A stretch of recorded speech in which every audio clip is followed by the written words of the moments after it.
Peace, y'all. It's BradBeGodlike here, FiendFix.com, and I'm gonna bring a pretty short pretty short review of Black Panther to you guys, because a couple of people over the past weekend have asked me my opinion on the film, and I'm humbled that y'all care about what I think.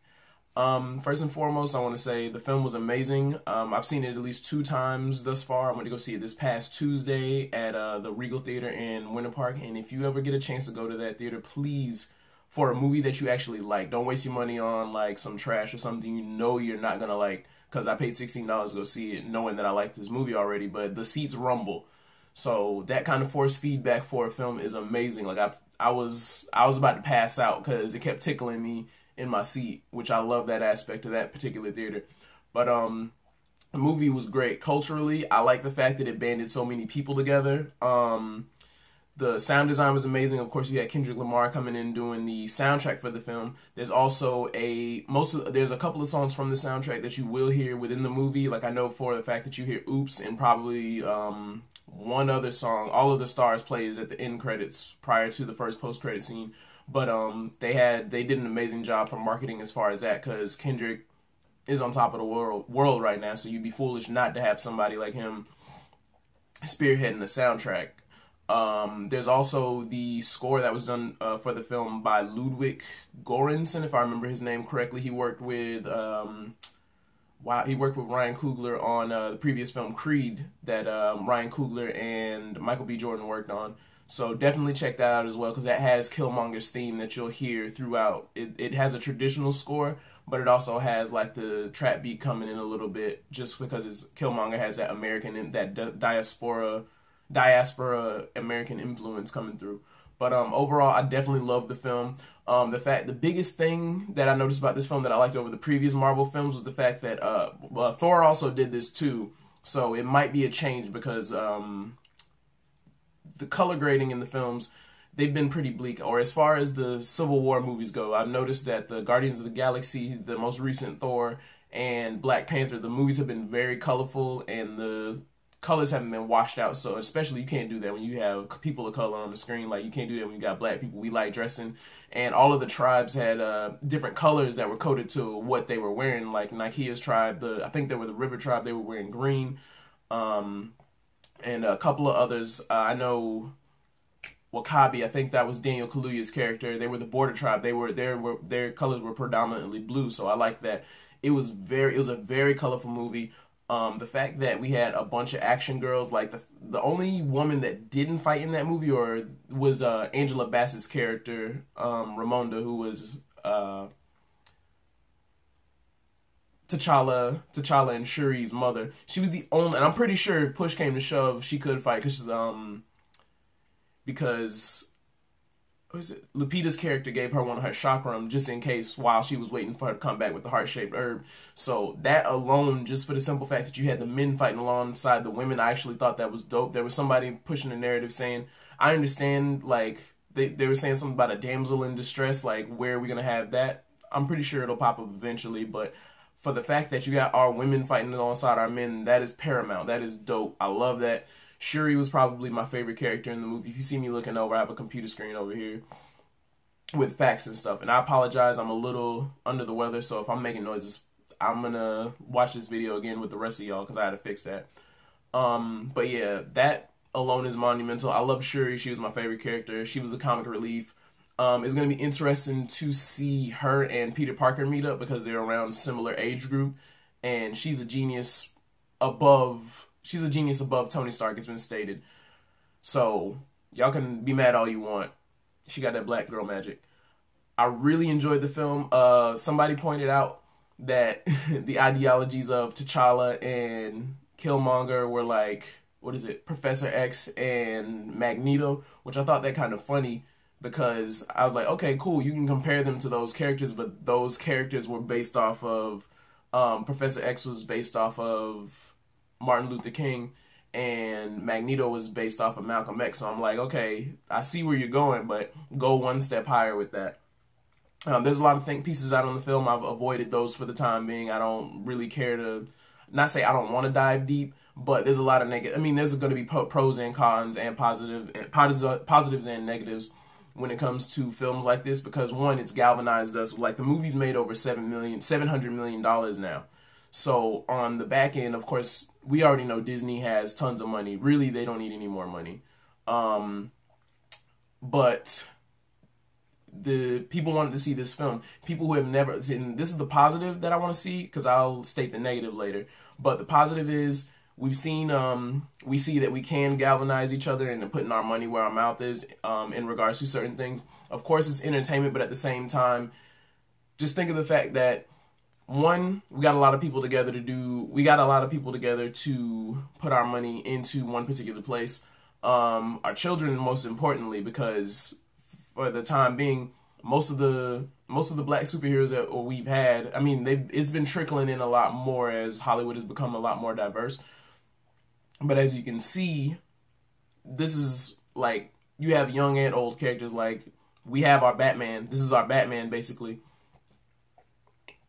And I'm really happy for the impact that this film has gotten. There are people who have never been in the comics who probably weren't even interested in the MCU at all, like the Marvel Cinematic Universe. There are people that didn't even care about that at all. But once this movie popped up on the radar and they seen how black the cast was, people were on board. And there's a little bit of elitism that goes on. A friend of mine was talking about this at New Piece Mondays, which is a poetry show that goes down at 3 Masks every Monday.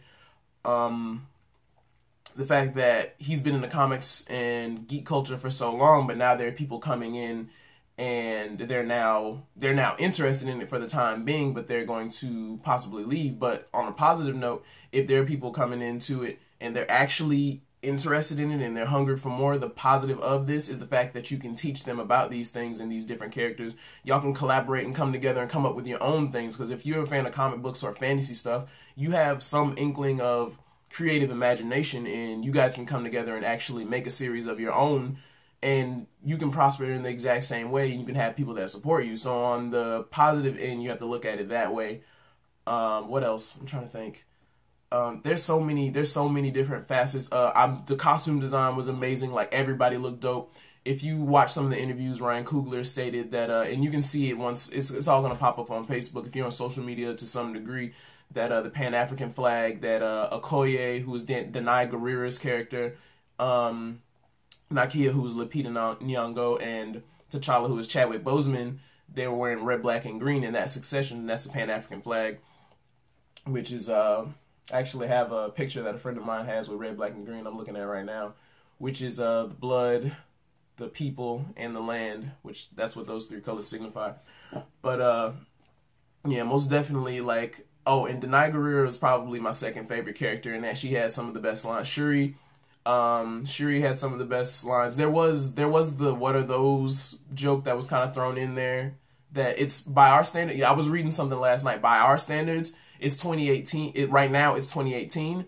But somebody pointed out on Tumblr the fact that this movie takes place right after Civil War, and Civil War came out in 2016. This movie literally takes place days after that. So for the relevancy and time frame of the movie, I was initially mad at that, but since somebody pointed this out, it's still culturally relevant. And the fact that Wakanda is isolated, they're not really getting inundated with, I'm pretty sure I know they have internet, but they're not getting inundated with the same things that we are. So, like, there was also the joke of when they were in Busan that when Okoye had the wig on, Nakia was saying, "Whip it back and forth," which was a nod to Willow Smith's "I Whip My Hair Back and Forth."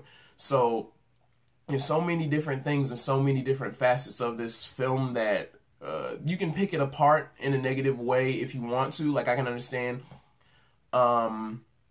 money's going to travel, it's going to go places, but look at this in a positive light. Like, we have the capability of coming together and putting our money in a particular place. So that's the positive that I will take from it. We just have to find a way to galvanize more people and make them hungry for things, not just outside of entertainment, because of course entertainment is important, but education as well. So if we can galvanize and push our dollars and our money towards that too, and you can make people hungry for it, it's a gateway. So I'm not going to harp really on the negatives, because we can talk about negatives all day long and where the money's going, who it's going to. It's supporting the black cast, and I'm not even mad at that. So we have the capacity to do a lot of different things, but I really enjoyed the film. There were a couple of things that I was talking about this morning on Facebook. Somebody noted how when T'Challa was gonna kill Claw, Nakia was like, "Look, don't do that because one, the whole world's watching. People got their phones out. You don't want to do this. It's not gonna look good on you." So she had to stop him for that. Another thing, I don't know if you noticed at the beginning of the movie, like when Killmonger's in London with Claw, he doesn't assault. Killmonger doesn't, or Eric doesn't assault anybody when they're in that initial scene in the museum. He simply poisons the lady's poison the museum curator's drink. He doesn't assault anybody. That's Claw and the other nameless dude that are in there that kills everybody in there. So that's kind of another thing, like where racial tensions, if you look at it, they're not, yeah, for the most part, they didn't really assault. Yeah, I didn't even think about that. But they didn't necessarily even assault anybody. I'm wondering, I'm curious. The word I'm looking for isn't here right now, but we can explain that in the comments later. Also, there's one other thing that just came to me like 5 seconds ago. Oh, and there were people saying Everett Ross was a hero of the film, like the CIA was a hero. Guys, I'm not even going to say it's not that deep because I understand the relationship between the actual Black Panthers and the CIA back in the day. Like what the CIA did to decimate the Black community was terrible and unforgivable. This is a kid's movie. Like at the end of the day, this is a cartoon movie. Everett Ross was not a hit. I mean, he took down the ships that were taking the vibranium to London, Hong Kong, and New York for insurgency and everything. But he just shot down ships. He didn't stop Killmonger, and he did not stop Daniel Kaluuya's tribe or Wakabi's tribe. Okoye single-handedly put an end to that because Black women are willing to die for their causes and die for us at the end of the day.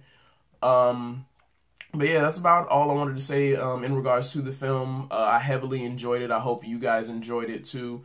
Definitely, I'm going to see it. I'm going to buy that on Blu-ray when it comes out. I'm hoping that they put the 4-hour cut of the film that Ryan Coogler initially directed on Blu-ray. That would be dope because I would watch every minute of that just to see everything, all the influences and everything that they put into the film. But like I said, again, I'm BradBeGodlike of FiendFix.com.